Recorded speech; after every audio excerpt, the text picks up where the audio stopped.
안녕하세요. 오늘 저와 함께 7월 23일 속회공과를 공부해 보도록 하겠습니다. 오늘 속회공과 본문의 배경 말씀은 사도행전 24장입니다. 자, 사도행전 24장까지의 배경을 간략히 제가 정리해 드리도록 하겠습니다. 사도 바울이 3차 전도여행을 잘 마치고 이제 예루살렘으로 방문하게 되죠. 예루살렘에 방문했을 때 분위기가 그리 좋지 않았습니다. 바울에 대한 많은 오해와 또 바울을 공격하고자 하는 많은 유대인들이 있었기 때문에 예루살렘 교회 지도자들의 권면에 의해서 머리 깎는 사람, 정결 예식을 행하는 사람들의 비용을 바울이 대기로 했고 그들과 함께 가서 예루살렘 성전에서 정결 예식을 행하게 됩니다.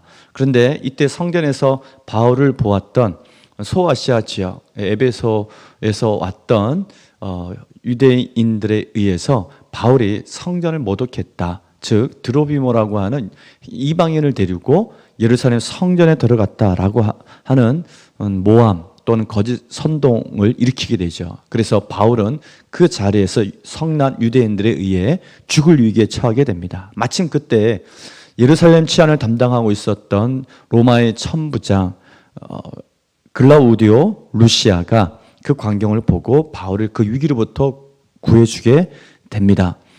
위기로부터 구함을 받은 바울은 자신의 안위를 생각하지 아니하고 성난 유대인 군들 향해서 자신이 어떻게 다메섹 도상에서 부활한 주님을 만났고 이렇게 복음을 전하게 된지에 대해서 간증을 하게 됩니다. 그리고 결국 사내들은 공회 재판장에 서서 또 재판을 받으며 예수 그리스도 복음을 전할 기회를 얻게 되는데 유대인들이 워낙 성나서 바울을 죽이려고 하자 바울은 부활 신앙에 대해서 증언을 합니다. 그러자 사내들인 공회의 회원들은 사두개파와 바리새파로 이루어져 있는데 이들은 교리가 다릅니다. 특히 부활 신앙에 대한 교리가 다른데 사두개인들은 부활 신앙을 믿지 않고 반면 바리새인은 부활 신앙을 믿습니다. 그런데 바울은 바리새인 중에 바리새인이었기 때문에 바리새인들은 부활 신앙을 증언하는 바울의 편에 서게 되죠. 그래서 사내들인 공회에서도 죽을 위기를 모면하게 됩니다. 그런데 문제는 천부장에 의해서 구금되어 있을 때 바울의 생질이 들려준 중요한 정보가 있었습니다. 그건 예루살렘 안에 바울을 죽이기 전까지는 밥도 먹지 않겠다고 하는 40명의 암살단이 결성되어 있었던 것이죠. 바울이 정말 위험에 처해 있었던 것입니다. 이 소식을 들은 천부장 루시아는 로마 시민권자였던 바울을 자신의 힘과 병력으로는 보호할 수 없다고 판단을 합니다.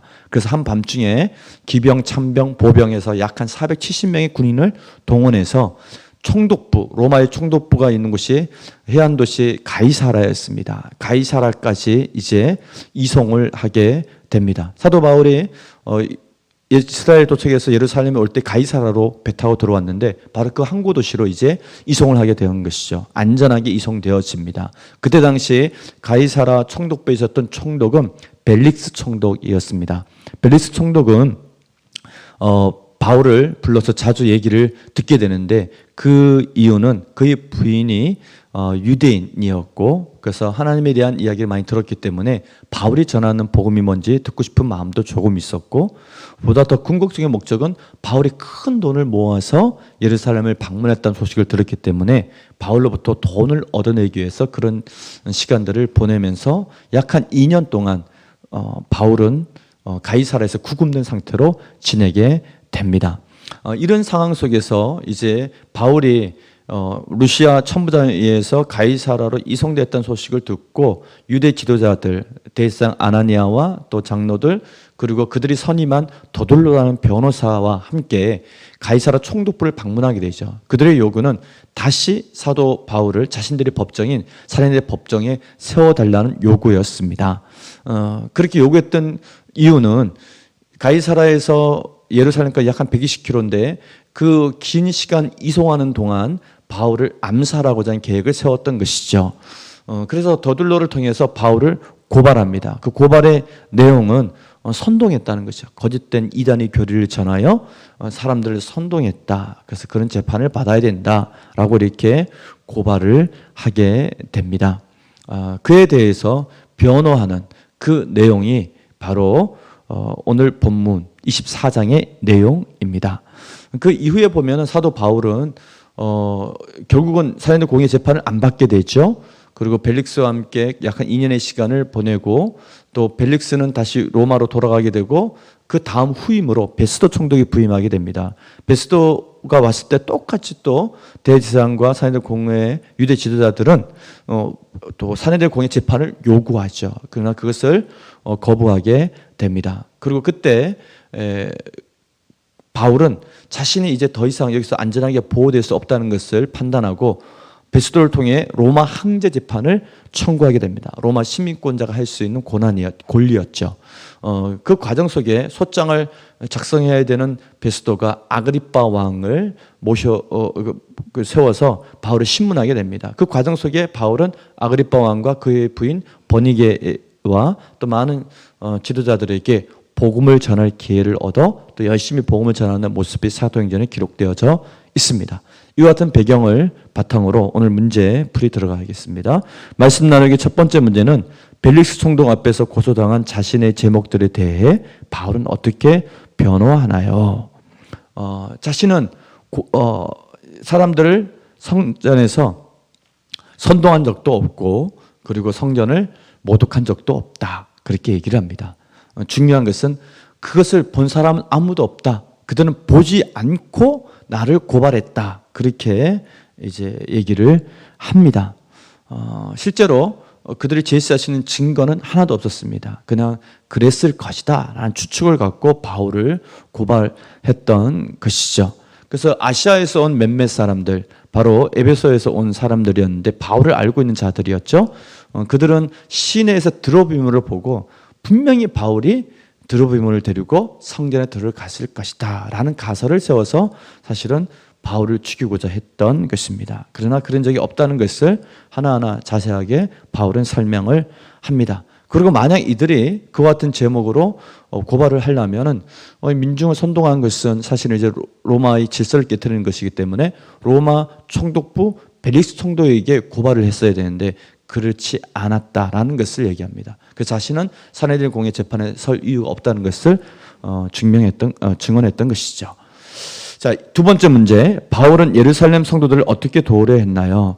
바울은 17절 말씀 보면 많은 구제금을 전달했거든요. 그 구제금은 어떻게 나왔냐 하면은 바울이 개척했던 교회, 소아시아에 있는 교회들, 또 마게도냐의 빌립보 교회, 데살로니가 교회, 아가야, 또 고린도 교회, 또 심지어 로마 교회까지 편지를 보내서 또 그 헌금을 걷게 되죠. 연보라 표현되어 있는데 그 구제 헌금을 걷어서 예루살렘 교회에 돕게 됩니다. 그럼 예루살렘 교회를 왜 도왔냐 하면은 예루살렘 교회가 심각한 재정적 어려움을 겪고 있었습니다. 그 이유는 두 가지. 첫 번째, 대가뭄이 들어서 성도들의 삶이 경제적으로 굉장히 어려워졌습니다. 헌금을 하지 못했겠죠. 두 번째, 초창기에는 정말 수만 명이 될 정도로 예루살렘 교회는 부흥했습니다. 그러나 스데반의 순교 이후에 다 흩어졌거든요.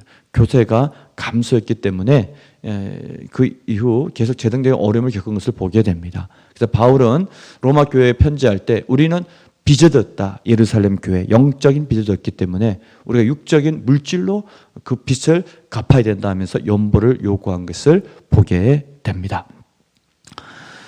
이번에 두 번째 문제, 그가 동족 유대인들에게 전하려 한 복음의 내용은 무엇입니까? 그건 십자가 복음과 죽은 자의 부활, 즉 예수 그리스도의 부활 신앙에 대해서 증언을 합니다.